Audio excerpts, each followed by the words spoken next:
Good morning everyone. हम लोग संसद में आगे बढ़ते हैं और देखते हैं संसदीय कार्रवाई। ठीक है, तो पहले संसदीय कार्रवाई समझें, इससे पहले हम थोड़ा सा संसदीय शासन व्यवस्था के बारे में जान लेते हैं कि होता क्या है।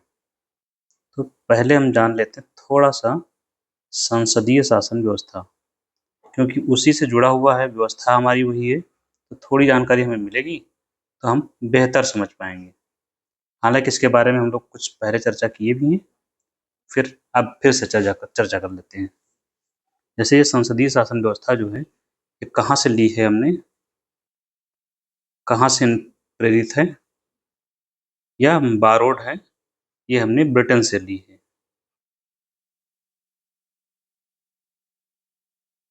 तो संसदीय शासन व्यवस्था ब्रिटेन से ली गई है। ये कौन सी व्यवस्था होती है? संसदीय शासन व्यवस्था में क्या होता है कि जो विधायिका होती है और कार्यपालिका, तो कार्यपालिका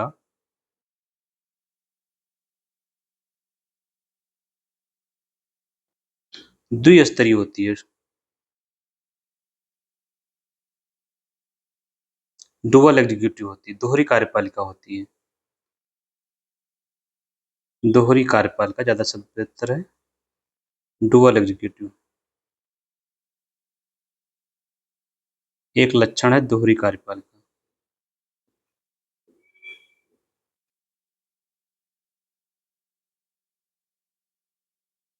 डुअल एग्जीक्यूटिव ये क्या होता है? इसका मतलब कार्यपालिका को दो लोग लीड करते हैं, एक होता है वास्तविक प्रमुख और एक होता है नाम मात्र का, कार्यपालिका का प्रमुख, और एक होता है नाम मात्र का प्रमुख।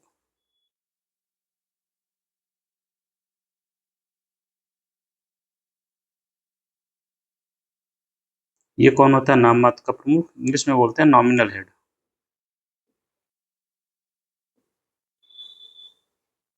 ये होता है राष्ट्रपति।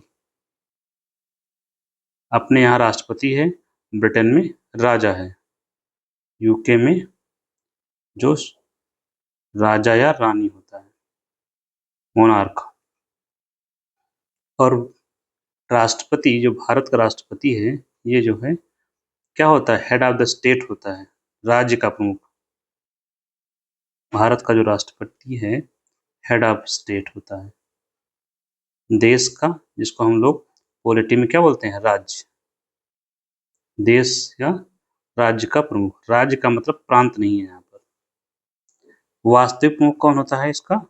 वास्तविक प्रमुख होता है डिफैक्टो हेड, इंग्लिश में ये होता है प्रधानमंत्री। एक ये लक्षण हो गया। तीसरा लक्षण क्या होता है? कार्यपालिका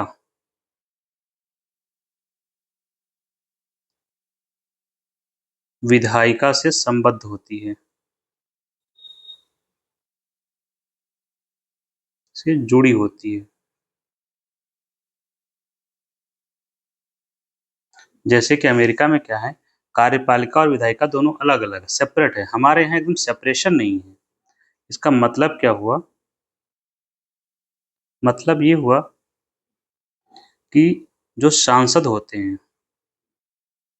मान लीजिए कि ये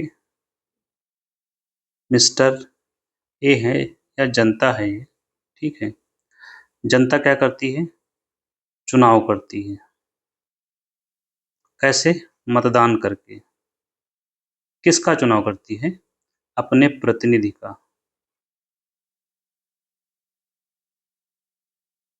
प्रतिनिधि का चुनाव। चुनाव किया, प्रतिनिधि चुना इन्होंने। जनता कितनी थी? मान लीजिए कि 1 लाख जनता थी और इन्होंने इसको चुना। इसको क्या बोलेंगे? ये चुनाव हमने जो करवाया है, लोकसभा का चुनाव करवाया है। किसका है? लोकसभा का। तो इन महोदय को क्या बोलेंगे? सांसद। संसद क्या हो? सांसद चुने गए। तो ऐसे हर क्षेत्र से आते हैं। मान लीजिए कि ये इलाहाबाद से चुने गए, और महाशय होंगे किसी और क्षेत्र से चुने जाएंगे। तो ये कुल हो गए कितने, कुल चुने जाते हैं 543 पूरे देश से। कितने लोग चुने जाते हैं, 543। ये 543 लोग मिलकर बनाते हैं लोकसभा। लोकसभा का गठन करते हैं, अपने अपने संसदीय क्षेत्र से आते हैं। यहाँ संसदीय क्षेत्र का एग्जाम्पल हमने इलाहाबाद लिया हुआ है, ठीक है। आप लखनऊ ले सकते हैं या इंदौर ले लीजिए, कोई भी एग्जाम्पल। हर जगह से सीटें हैं, जैसे कि यूपी में 80 सीटें आवंटित हैं। तो लोकसभा का गठन किया 543 लोगों ने, इन लोगों को बोलते हैं सांसद। अब ये जो लोग हैं,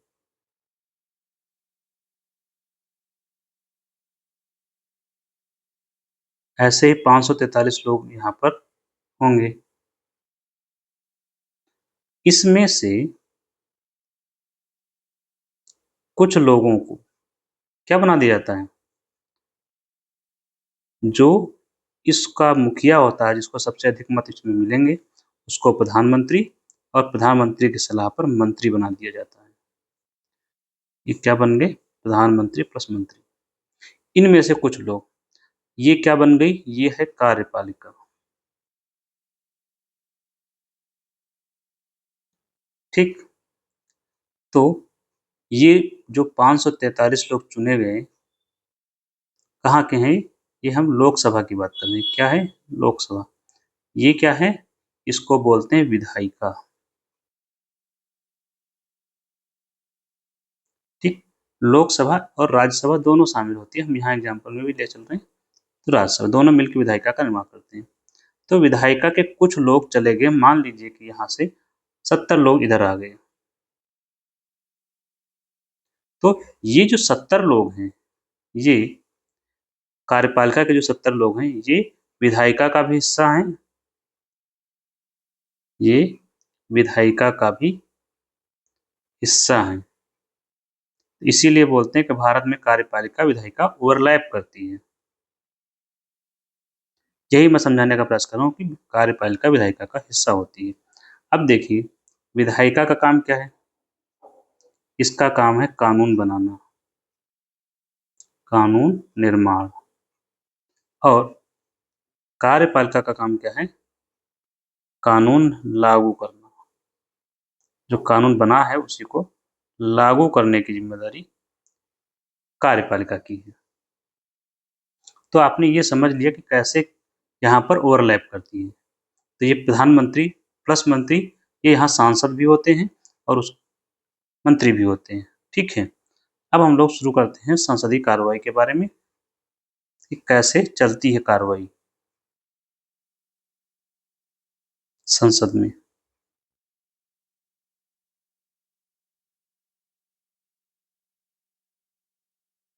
पार्लियामेंट्री प्रोसीडिंग्स, यहाँ से काफी क्वेश्चंस पूछे जाते हैं, तो ध्यान से हम लोग देखेंगे क्या आता है पार्लियामेंट्री प्रोसीडिंग में। यहाँ पर सबसे पहली बात आती है, संसदीय कार्रवाई संबंधित किससे है, तो संसद से संबंधित है।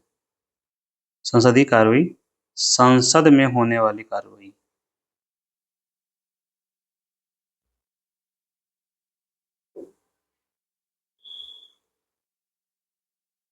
प्रक्रिया, कार्रवाई, हम उसके बारे में जानेंगे कि कैसे कैसे काम करती है।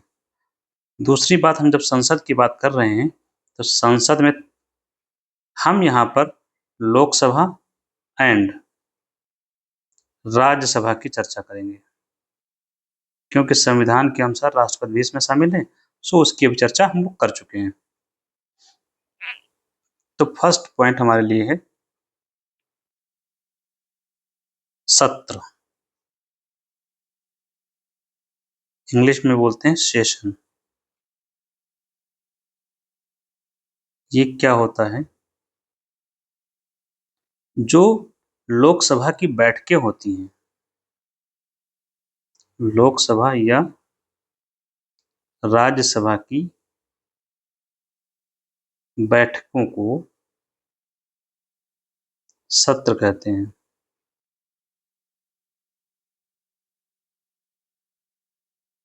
मतलब फॉर एग्जाम्पल फरवरी में सभी लोग इकट्ठा हुए, सभी लोग मतलब सभी सांसद, और अप्रैल तक रोज कार्रवाई चल रही है, छुट्टी हो रही है एक आध दो दिन की लेकिन चल रहा है, तो ये क्या हो गया, सत्र है। ठीक है, तो सत्र कितने होते हैं?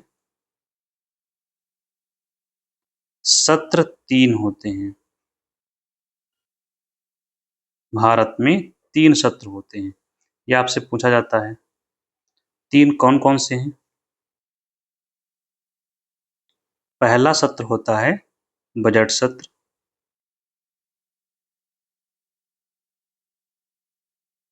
ये कब से कब तक चलता है? फरवरी से शुरू होता है, 1 फरवरी से, और मई तक चलता है, अप्रैल मई तक।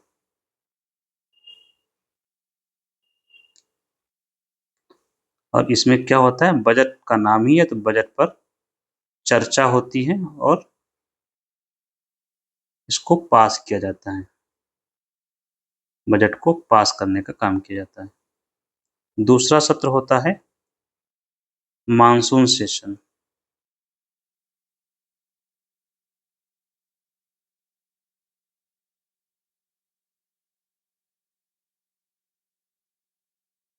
ये क्या होता है? ये आरंभ होता है जुलाई से सितंबर, मानसून सीजन में।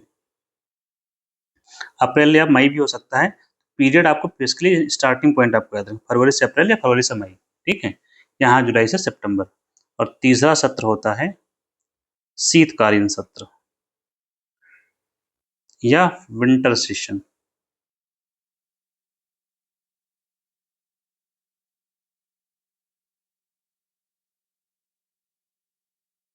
या विंटर सेशन, पीरियड इसका नवंबर दिसंबर। ये होते हैं 3 सत्र। नेक्स्ट पॉइंट क्या है हमारे लिए जानना है यहाँ पर,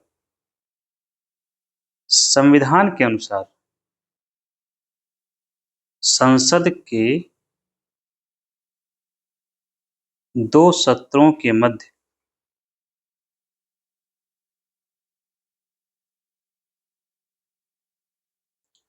छह माह से अधिक का अंतर नहीं होना चाहिए।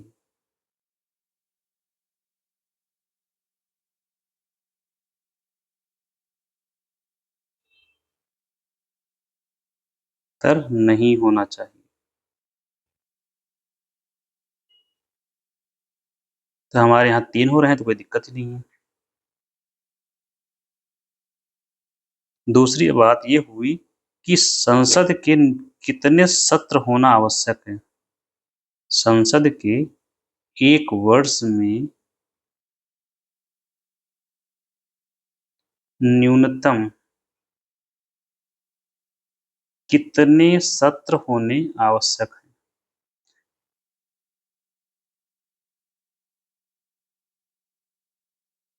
तो इसका जवाब क्या होगा, 6 माह से अधिक अंतर नहीं होना चाहिए। एक साल में 12 दिन, 12 माह होते हैं, 12 माह बटे 6 बराबर 2। तो 2 सत्र होने चाहिए, कम से 2 सत्र होना आवश्यक है। तो ये हमने जाना कि कितने सत्र होने चाहिए। अब हम समझते हैं सत्र के बारे में।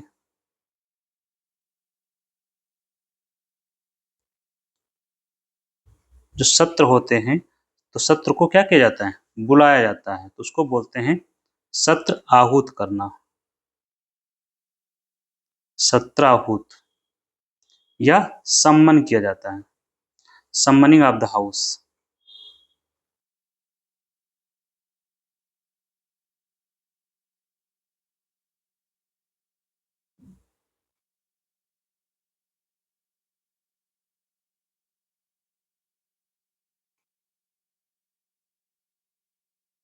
सत्र को कौन बुलाता है? आहूत, ये शब्द 2 अक्षरों से मिलकर बना है, सत्र प्लस आहूत। आहूत का मतलब होता है बुलाना। यहाँ क्या बुलाएंगे? सांसदों को बुलाया जाता है। किसको बुलाएंगे? सांसदों को। कहाँ बुलाएंगे? यहाँ लोकसभा या राज्यसभा की बैठक में भाग लेने के लिए। भाग लेकर क्या करें? ताकि कानून निर्माण हो सके। उद्देश्य क्या है? विधि निर्माण या विधि निर्माण, कानून या विधि। इसलिए सत्र आहूत किया जाता है, बुलाया जाता है। कौन करता है सत्र आहूत? तो राष्ट्रपति करेगा, क्योंकि देखिए लोकसभा और राज्यसभा तो सत्र में ही नहीं है, बैठी ही नहीं है, तो बुलाएगी कैसे? तो कौन बुलाएगा? राष्ट्रपति। एक तो ये बात। दूसरी, इन तीनों में सबसे बड़ा कौन है? जैसे संसद की जब हम बात करते हैं, हमने जब पढ़ा था, तो संसद में 3 चीजें संविधान में शामिल होती हैं। एक तो लोकसभा, दूसरी राज्यसभा और तीसरा राष्ट्रपति। प्रधानमंत्री यहाँ है ही नहीं। आपसे पूछे कोई संसद का सत्र कौन बुलाता है, तो संसद में आपको याद करना कौन शामिल है। लोकसभा, राज्यसभा तो राष्ट्रपति बुलाता है, क्योंकि इन्हीं का सत्र बुलाना है, तो ये बचा तो ये बुलाएगा। प्रधानमंत्री है ही नहीं, क्योंकि प्रधानमंत्री किसका हिस्सा है? कार्यपालिका का। काम यहाँ किसका हम कर रहे हैं? ये विधायिका का है। तो डाउट नहीं रखना है कहीं। संसद क्या है? विधायिका है। सत्राहूत का काम कौन करता है? राष्ट्रपति सत्र को बुलाता है।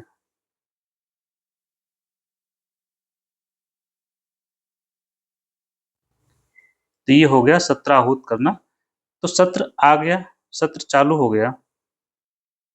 अब जो सत्र बुलाएगा, सत्र को खत्म भी वही करेगा। जो बुलाता है, सत्र को खत्म भी वही करेगा। मतलब बैठकें अब खत्म कर दी जाए, तो सत्र आहूत हो गया, तो सत्र को खत्म कर दिया जाए, जिसको बोलते हैं सत्रावसान। इसको भी वैसे ही करेंगे, सत्र धन अवसान। अवसान का मतलब होता है खत्म होना। तो कौन करेगा? जिसने बुलाया था वही खत्म करेगा। सत्रावसान का आदेश राष्ट्रपति द्वारा जारी किया जाता है। अब एक पॉइंट आता है, सत्र जब बुलाया गया तो 543 लोग आए। ये लोग क्या हैं? सत्र में आए। अब इसके बाद ये हुआ सत्र का आहूत। इसके बाद कार्रवाई कुछ चलेगी। हमें इसी कार्रवाई के बारे में कुछ जानना है। और इसके बाद क्या किया जाएगा? सत्रावसान होगा, सत्र को खत्म कर दिया जाएगा। ये काम प्रेसिडेंट ने किया, ये काम प्रेसिडेंट ने किया, मतलब राष्ट्रपति ने किया। अब ये बीच में चलेगी कार्रवाई। इस पीरियड में मान लीजिए कि 1 फरवरी को सत्र बुलाया गया और 25 अप्रैल को खत्म। इस बीच में क्या होगा? रोज बैठक होंगी। क्या होंगी? बैठकें होंगी, मीटिंग होंगी।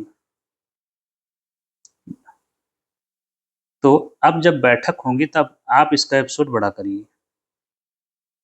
ये हो गया सदन।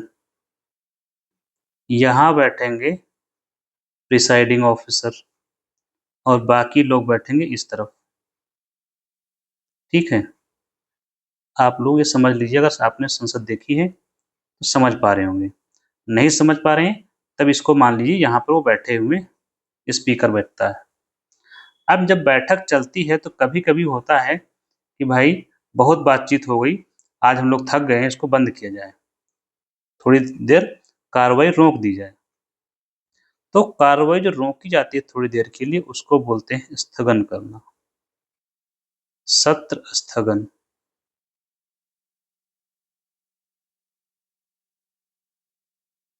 सत्र स्थगन को बोलते हैं, इंग्लिश में क्या हो जाएगा? एडजर्नमेंट।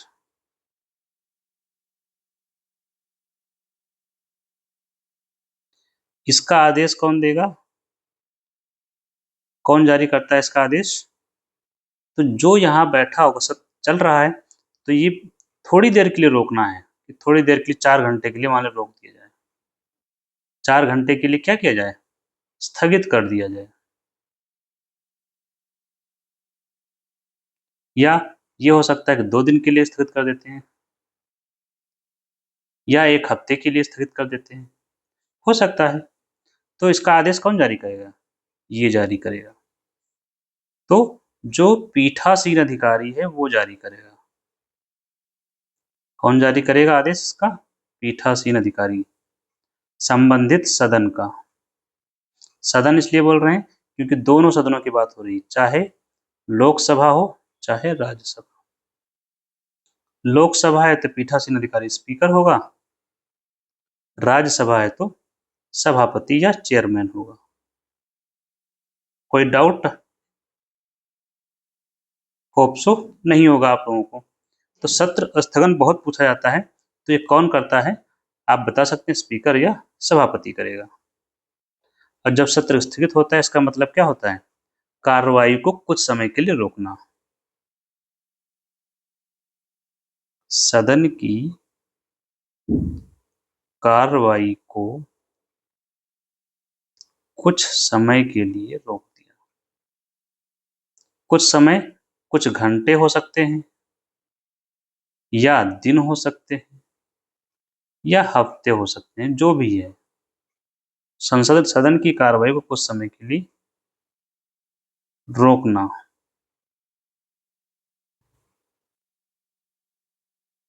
क्योंकि लोग थक गए हैं इसलिए रोका जा रहा है, या तो थक गए हैं, या हो सकता है कि सदन में कोई डिसरप्शन कर दिया गया किसी वजह से, इस वजह से सत्र को स्थगित किया जाता है, या हल्ला हो रहा है। यहाँ एक बात आप याद रखेंगे, सत्र जब स्थगित होता है इससे सत्र समाप्त नहीं होता है। ये कई बार कंफ्यूज किया था, सत्र समाप्त नहीं होता है स्थगन से।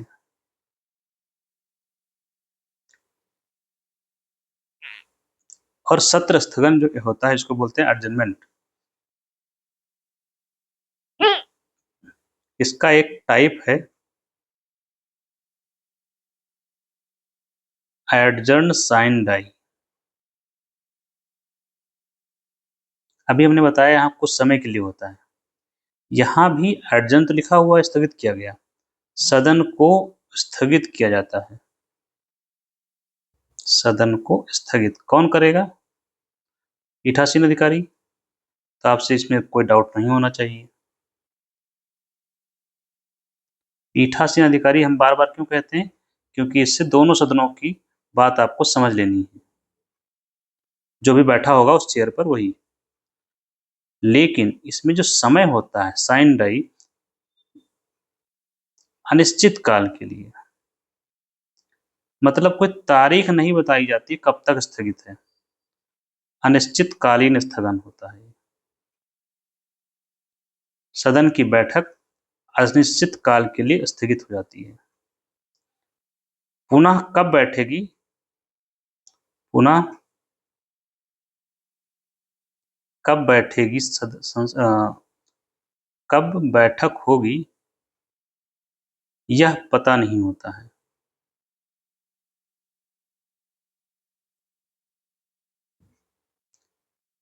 जैसे कि यहाँ वाले में जो सिंपल एडजर्न है, तो यहाँ पर आदेश होता है कैसे? आदेश होगा एडजर्न टू 5 PM। ये आदेश कितने बजे पास किया गया? 1 PM पे। 1 PM पे स्पीकर ने कहा एडजर्न टू 5 PM। इसका मतलब क्या हुआ कि अब 5 बजे सब लोग आएंगे, 5 बजे बैठक होगी। अब तब तक के लिए आप रिफ्रेशमेंट जो भी करना है कर सकते हैं। ठीक, तो ये अपने सत्रों के बारे में समझा, कुछ मूल शब्दावली थी वो समझ लिया। अब हम शुरू करते हैं प्रश्नकाल। संसद की कार्रवाई शुरू होती है प्रश्नकाल से।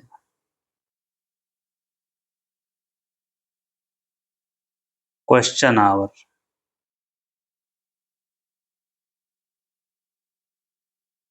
सदन शुरू होता है 11 बजे, तो सदन की शुरुआत होती है। कितने बजे बैठता है सदन?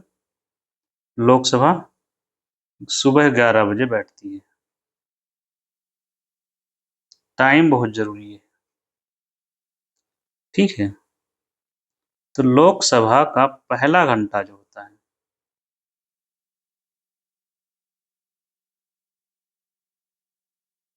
क्या कहलाता है? प्रश्नकाल कहलाता है। मतलब प्रश्नकाल कब से कब तक होता है? 1 घंटे का होता है, 11 बजे से 12 बजे तक।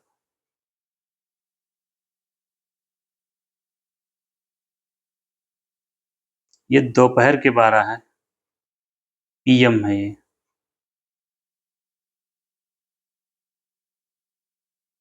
ये पीरियड हो गया प्रश्नकाल का। इस दौरान होता क्या है? इस दौरान जो संसद होती है उसके सदस्य, मतलब सांसद, इस दौरान सांसद प्रश्न पूछते हैं। किससे पूछेंगे? जिसके ऊपर जिम्मेदारी है, मंत्रियों से। और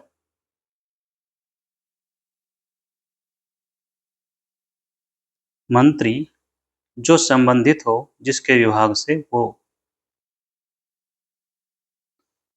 प्रश्नों के जवाब देते हैं।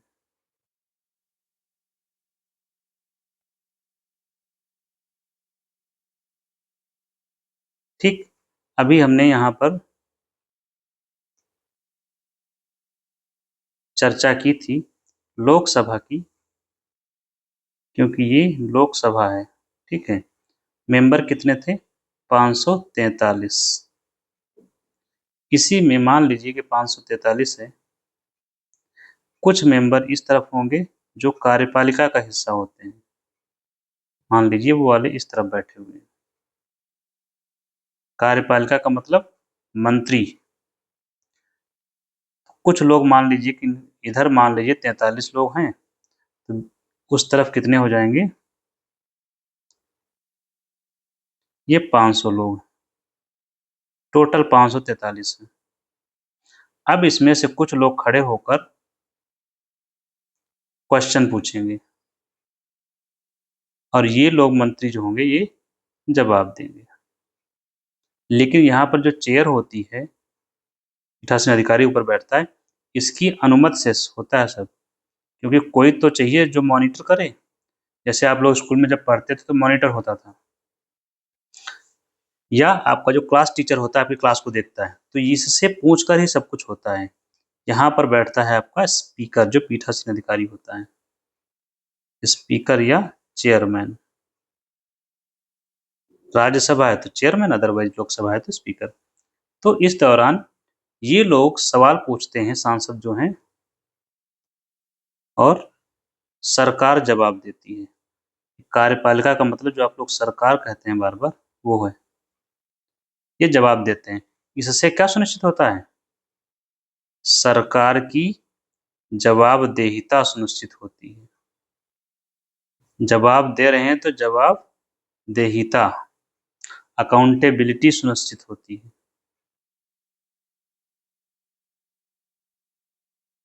या यूं कहे,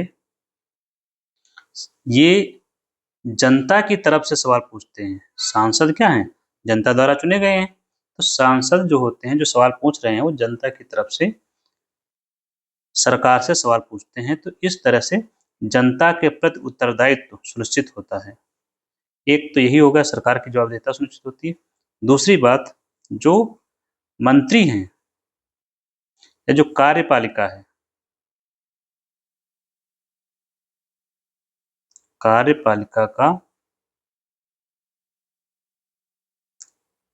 कार्यपालिका सामूहिक रूप से उत्तरदायी होती है। तो उसी उत्तरदायित्व का निर्वहन कर रहे हैं। किसके प्रति? विधायिका के प्रति। भारत में विधायिका संसद है, भारत की कार्यपालिका संसद के प्रति उत्तरदायी होती है।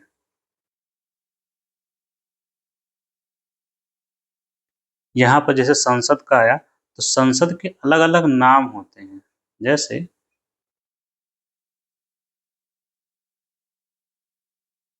अगर हम जापान की बात करते हैं, तो जापान की संसद को क्या बोलते हैं? डायट बोला जाता है। रूस की संसद को ड्यूमा बोलते हैं।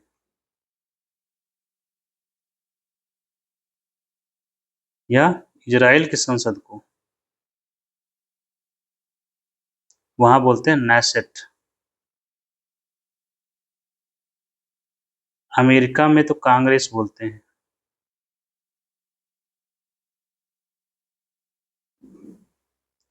ईरान में मजलिस। कभी कभी मैचिंग में आता है। तो ये हो गए क्वेश्चन पूछे जाते हैं और जवाब देते हैं। अब हम समझते हैं क्वेश्चन कौन कौन से होते हैं। क्वेश्चन आवर में जो प्रश्न पूछे जाते हैं उनके प्रकार क्या होते हैं। तो पहला प्रश्न होता है तारांकित प्रश्न।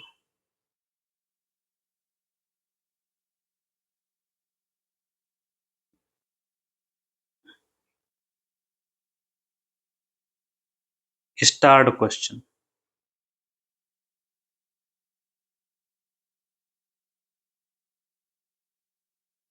स्टार्ड क्वेश्चन क्या होते हैं? ऐसा इसलिए इनको इस ऐसा ऐसे प्रश्नों को इसलिए कहा जाता है तारांकित प्रश्न, क्योंकि इन प्रश्नों के सामने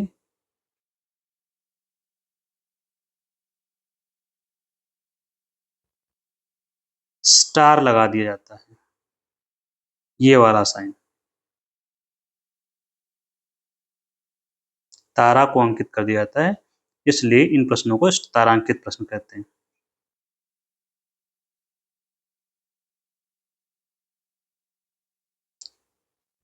जैसे मान लीजिए कि प्रश्न पूछा गया कि कितना काला धन है, विदेशों में कुल काला धन कितना है।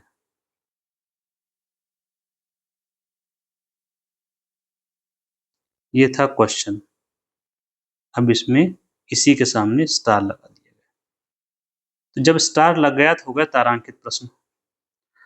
तारांकित प्रश्न के उत्तर मौखिक रूप से दिए जाते हैं। कैसे? मौखिक रूप से इनका उत्तर देना होता है।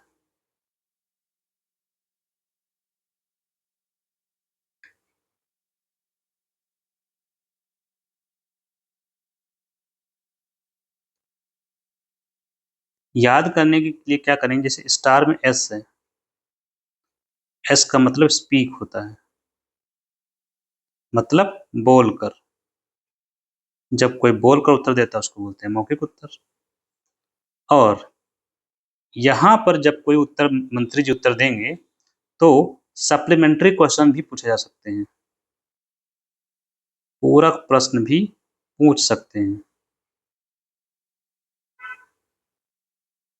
ये तारांकित प्रश्न का फायदा है। अभी जैसे एक क्वेश्चन हुआ ये कि कुल कितना काला धन है।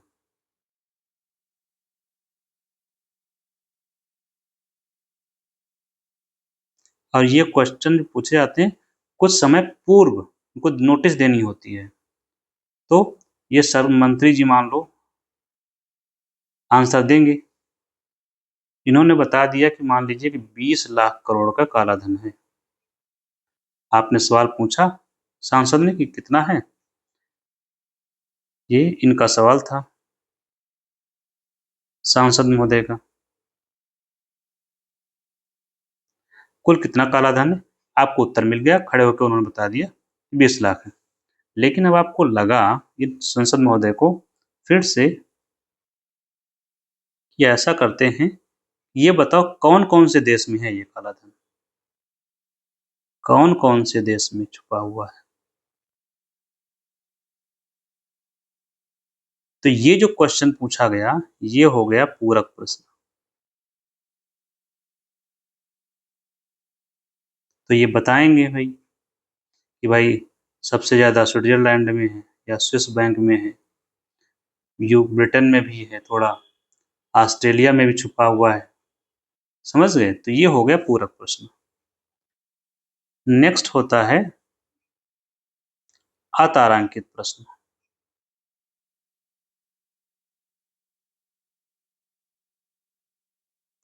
Unstarred question.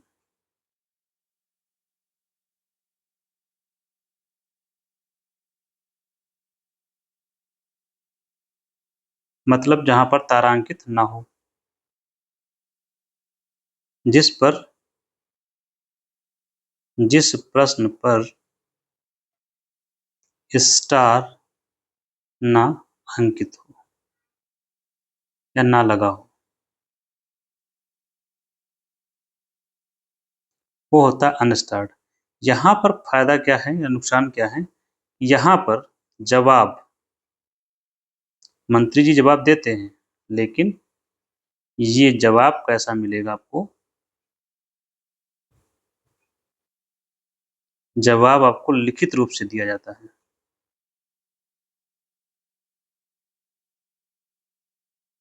और जब जवाब आपको लिखित रूप से दिया जाता है, तो यहाँ पर पूरक प्रश्न आप नहीं पूछ सकते। पूरक प्रश्न आप समझ चुके हैं, तो पूरक प्रश्न नहीं पूछ सकते या नॉट अलाउड।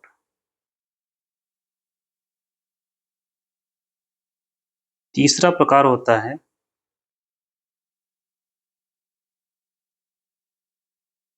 अल्प सूचना प्रश्न, शॉर्ट नोटिस क्वेश्चन। ये क्या होते हैं? ये क्वेश्चन क्या है, आप 2 या 3 दिन पहले ही बता सकते हैं। जैसे कि क्वेश्चन जब भी आपको पूछने होते हैं, चाहे स्टार्ड या अनस्टार्ड, तो आपको 10-15 दिन पहले बताना होता है लोकसभा को, जो लोकसभा का स्पीकर होता है, कि हम ये सवाल पूछेंगे। तो आपको आप लिखकर उसको देते हैं, वो उसको पढ़ता है, फिर मंत्रालय को भेजता है, फिर वहां से जवाब आता है। तो पीरियड ज्यादा होता है तारांकित और अतारांकित में। अल्प सूचना प्रश्न में क्या है, 3 दिन पहले ही 3 दिन पहले सूचना देकर प्रश्न पूछ सकते हैं।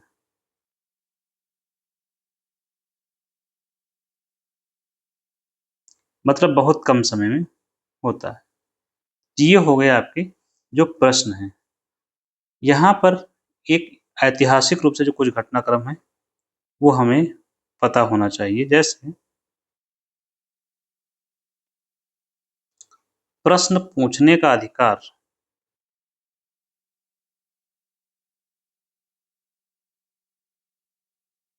हमें कब मिला? तो 1892 के अधिनियम से।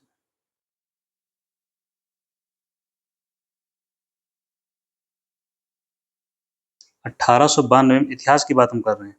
और फिर पूरक प्रश्न पूछने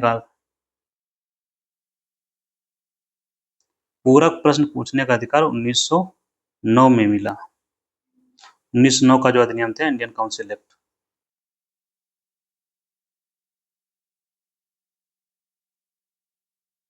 भारत शासन अधिनियम जो भी रहा है, ठीक है। प्लस जो बजट पर चर्चा का अधिकार बाद में मिला। फिर बजट पर चर्चा, प्रस्ताव रखने का, ये सब 1919 वगैरह के आसपास आ गया। अब हम लोग चलते हैं अगले एक टॉपिक पर, जिसका नाम है शून्यकाल, जीरो आवर।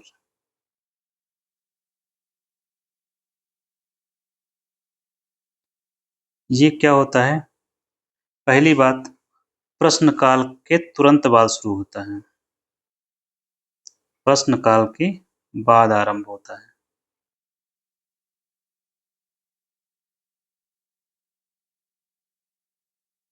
प्रश्न काल कितना होता है? 1 घंटे का। तो यह 12 बजे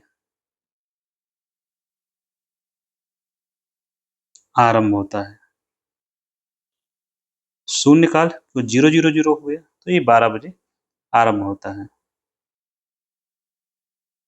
इसका महत्व क्या है?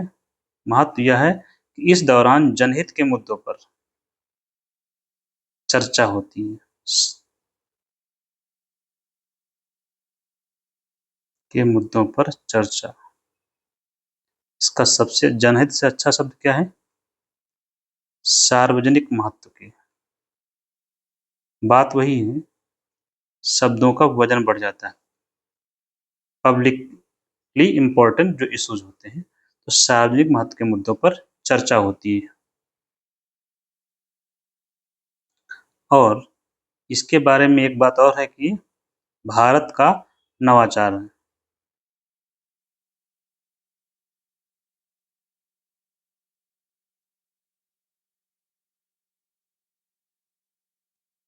यह भारतीय संसद का नवाचार है।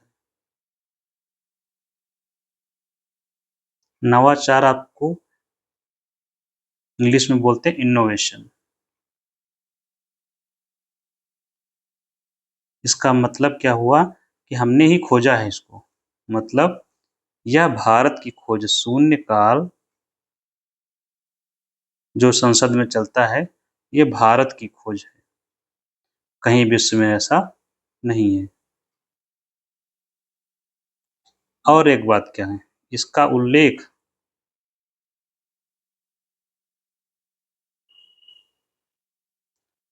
नियमों में नहीं है, संसदीय नियमों में नहीं है।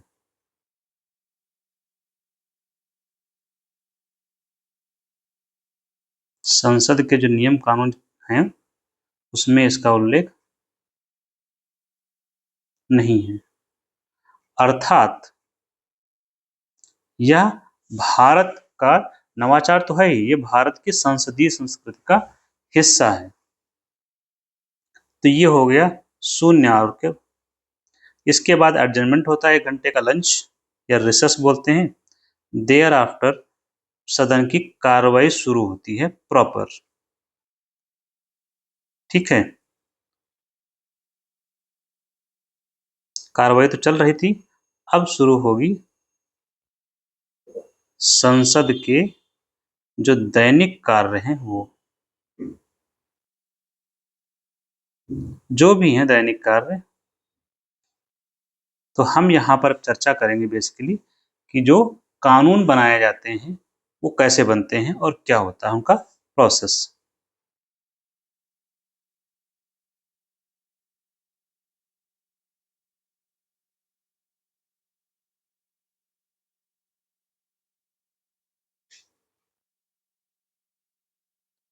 तो पहला काम जो संसद का होता है, अब दैनिक कार्यों में आपको क्रम पर ध्यान नहीं देना, यहाँ पर क्रम का 11 और 12 बजे तक ही है। हम यहाँ देखेंगे कानून निर्माण कैसे होता है, विधि निर्माण।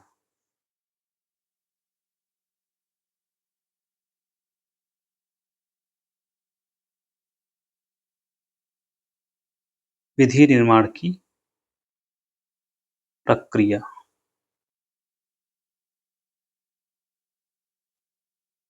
तो समझते हैं क्या है, कानून कैसे बनता है।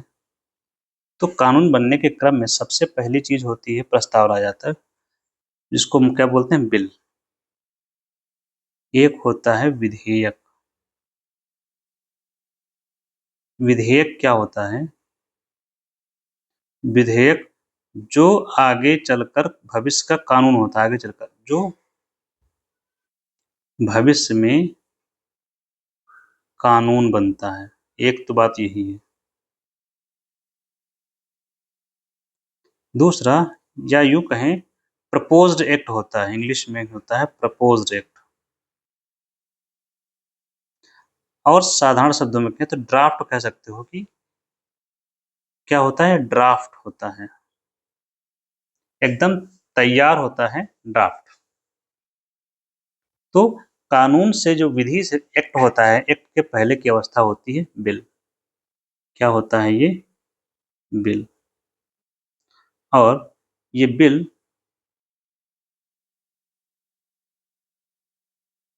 ये मान लीजिए संसद के दोनों सदनों से पारित हो गया।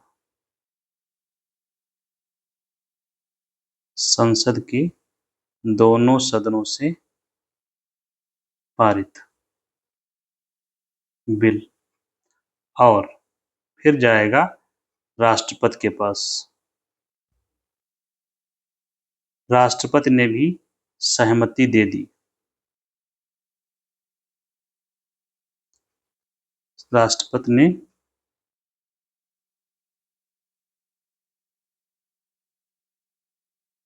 सहमति दे दी, और सहमति के बाद ये जो बिल था ये कानून बन जाएगा। इनको बोलते हैं इंग्लिश में एक्ट या विधि।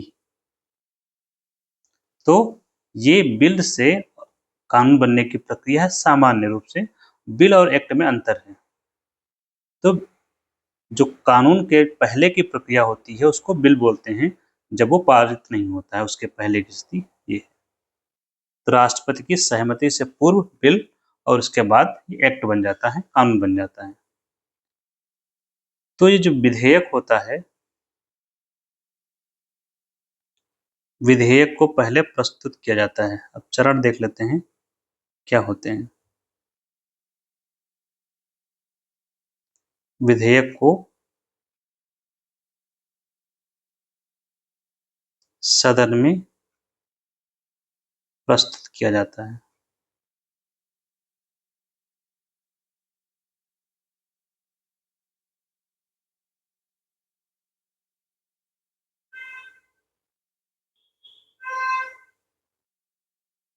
एक चीज यहाँ लिखेंगे, वाचन होते हैं इसमें। विधेयक निर्माण की प्रक्रिया को हम वाचन में देखते हैं कि कितने वाचन होते हैं। वाचन का मतलब होता है रीडिंग। ठीक है, तो ये हमने सामान्य प्रोसेस से शुरू होता है रीडिंग में।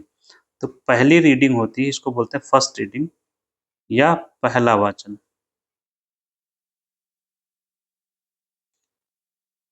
तो प्रक्रिया शुरू कर रहा हूँ, ये यहाँ से आप प्रक्रिया देख रहे हैं। तो पहला वाचन जो होता है, इसमें जो विधेयक को प्रस्तुत किया जाता है, विधेयक सदन में प्रस्तुत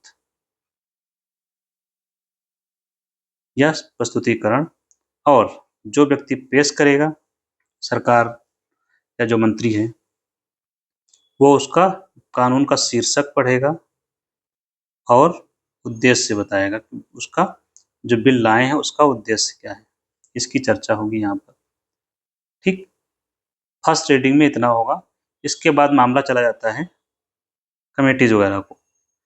फिर शुरू होता है दूसरा वाचन।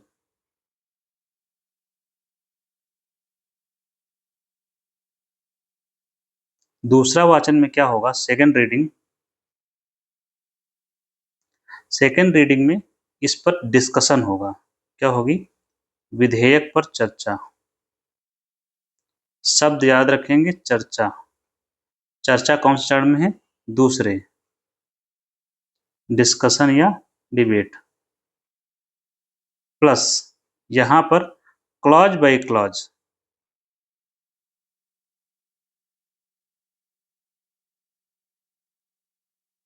क्लॉज बाय क्लॉज जो है पारित किया जाएगा।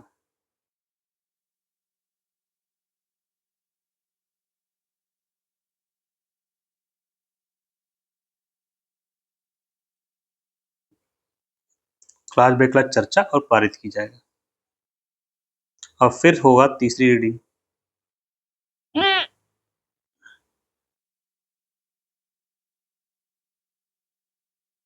तीसरा वाचन मतलब थर्ड रीडिंग।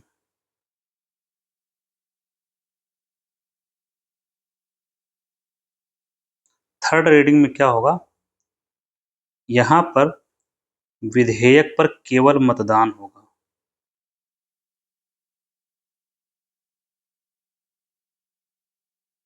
केवल मतदान होगा विधेयक पर, पूरे टोटल विधेयक पर। क्लॉज बाय क्लॉज नहीं, इंटायर विधेयक रखा जाएगा मतदान के लिए। यहाँ मतदान होगा, और कुछ संशोधन यहाँ नहीं हो सकते। कुछ संशोधन मतलब संशोधन संभव नहीं। यहाँ पर आप संशोधन नहीं हो सकते, केवल मतदान होगा। मतदान के बाद या तो एक्सेप्ट होगा या रिजेक्ट होगा, बस।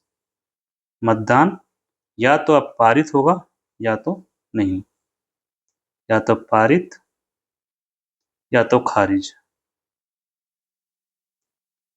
पारित होता है इसको यस और नो करके वहां पर किया जाता है थर्ड रीडिंग में।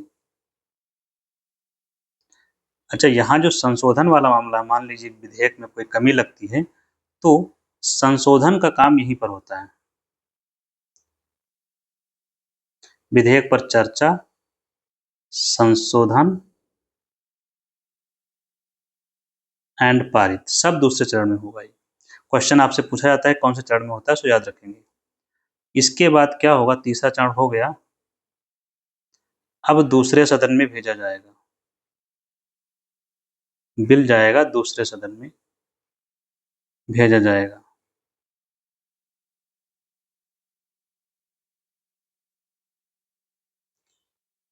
दूसरे सदन में भी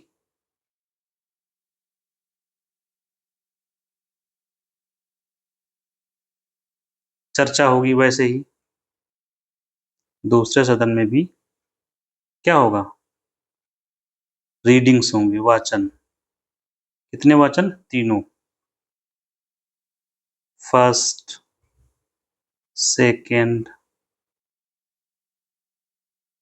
सेम प्रक्रिया, सेकेंड रीडिंग और थर्ड रीडिंग, क्योंकि वो भी वैसे ही काम करेगा। और यहाँ पर अगर पारित हुआ तो पारित होने के बाद जाएगा राष्ट्रपति के पास। राष्ट्रपति के पास अनुमति मिल गई तो कानून बन गया या विधि बन गया, एक्ट बन गया। तो ये हो गई प्रक्रिया पूरी विधि निर्माण की।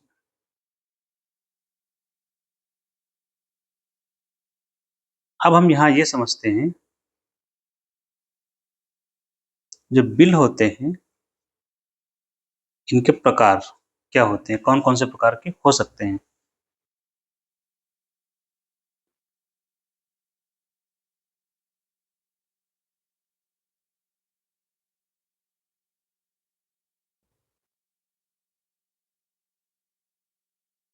प्रकार से पहले हम लोग ये जान लेते हैं, जब ये विधेयक पेश किए जाते हैं, यहाँ एक बात और हम लोग देखते हैं,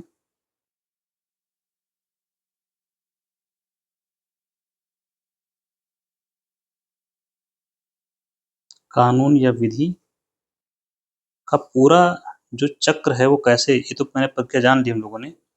यहाँ हमें ये जानना आवश्यक है कि जो बिल पास होता है सदन से सदन में, किस तरह से उसमें वो फाइनल तक पहुंचता है। तो विधेयक जैसे इंट्रोड्यूस किया गया, ठीक है, एक सदन में, मान ली कोई भी सदन हो सकता है, सदन 1 सदन 2 करके, तो विधेयक आया लोकसभा में प्रस्तुत। एग्जाम्पल करके आप लोग समझ लेते हैं इसको।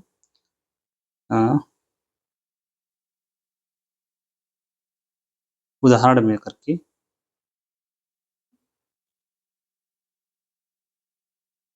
विधेयक लोकसभा में आया, लोकसभा द्वारा पारित किया गया, ठीक। फिर कहाँ जाएगा, इसके बाद इसको भेजा जाएगा दूसरे सदन, दैट इज राज्यसभा। अब जब दूसरे सदन में आए तो राज्यसभा के पास क्या विकल्प है, या तो उसको पारित करे या तो रिजेक्ट कर सकता है या कोई कार्रवाई ना करे।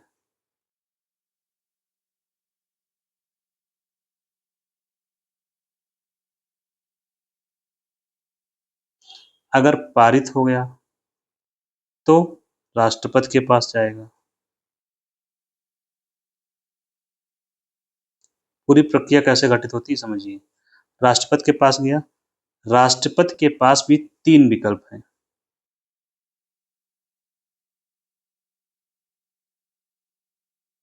एक तो ओके कर दे, मतलब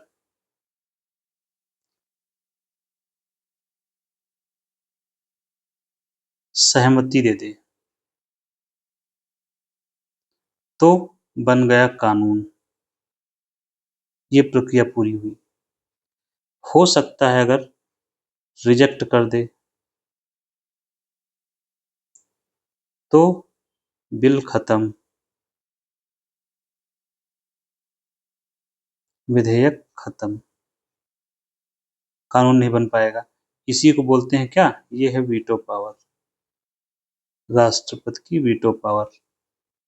या फिर वापस कर दे, रिटर्न कर दे। किसके लिए? रिटर्न किसको करेगा? संसद को, जहां से शुरू हुआ था। तो कहां शुरू हुआ था? यहां से। रिटर्न फॉर रिकंसिडरेशन, पुनर्विचार के लिए, रिकंसिडरेशन के लिए।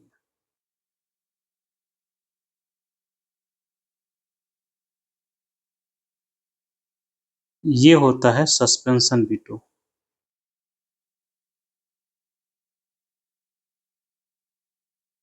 ये जो रिजेक्ट करते हैं, ये वीटो का कौन सा प्रकार है? ये एब्सोल्यूट। 3 तो ये विकल्प हो गए। चौथा ये हो सकता है इसके पास, कुछ भी ना करे, बिल आया हुआ है, पड़ा हुआ है। ये कहलाता है पॉकेट वीटो। ये हो गया पूरा इसका जो प्रक्रिया है वो विधेयक की। अब हम लोग जानते हैं विधेयक के प्रकार।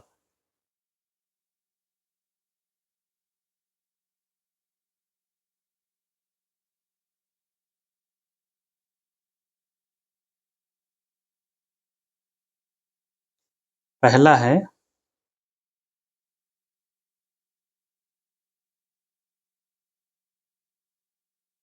सरकारी विधेयक या गवर्नमेंट बिल।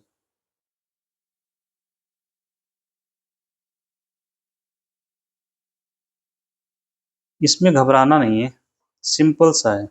सरकार आप किसको कहते हैं? इस समय जैसे कि मोदी जी की सरकार है, मोदी प्लस मंत्री। तो मंत्रियों द्वारा प्रस्तुत विधेयक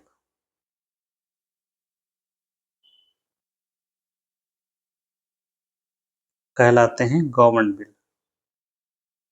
सिंपल सा, चूंकि मंत्री द्वारा पेश किया गया है और इन मंत्री में कौन कौन शामिल हो जाता है, उनकी जिम्मेदारी सामूहिक होती है, पीएम प्लस मंत्री। और इनको क्या प्राप्त होता है? लोकसभा में बहुमत प्राप्त होता है। बिल पास करने के लिए क्या चाहिए? बहुमत। तो ऐसे बिल के पारित होने की संभावना क्या होती है? ज्यादा होती है। पारित होने की संभावना, पास होने की संभावना अधिक होती है। दूसरा होता है इसका प्रकार प्राइवेट मेंबर बिल। ये कई बार एग्जाम में आया हुआ है, यूपीएससी में तो स्पेसिफिक रूप से। प्राइवेट मेंबर बिल,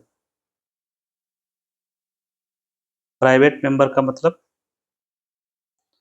मंत्री को छोड़कर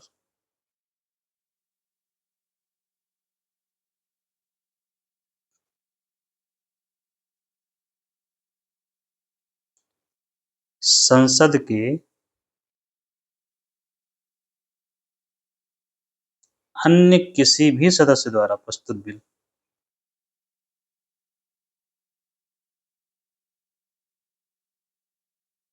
अन्य किसी भी सदस्य द्वारा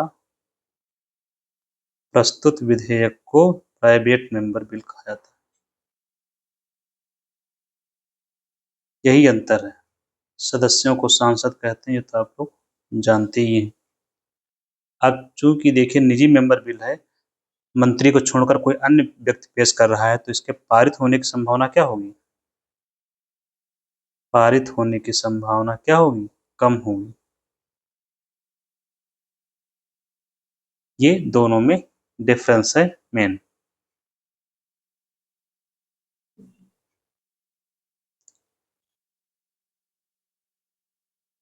नेक्स्ट क्या होता है, 2 हो गए, 3 जैसे कि धन विधेयक,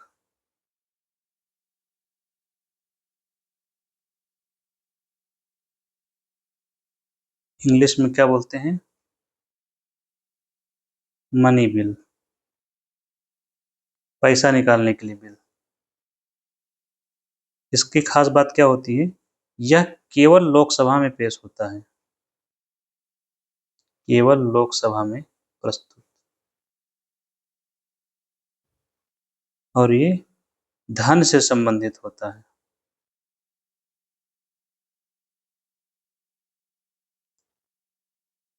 अनुच्छेद 10 में इसकी, अनुच्छेद 110 में लिखा हुआ है कौन से बिल धन बिल, मनी बिल कहलाते हैं। इसके बाद होते हैं आपके संविधान संशोधन विधेयक।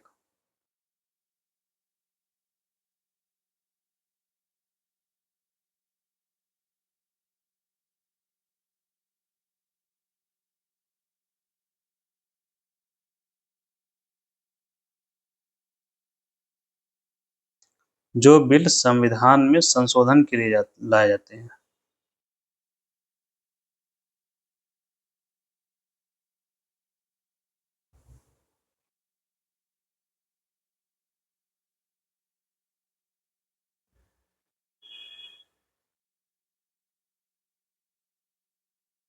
एक और होता है आपका वित्त विधेयक,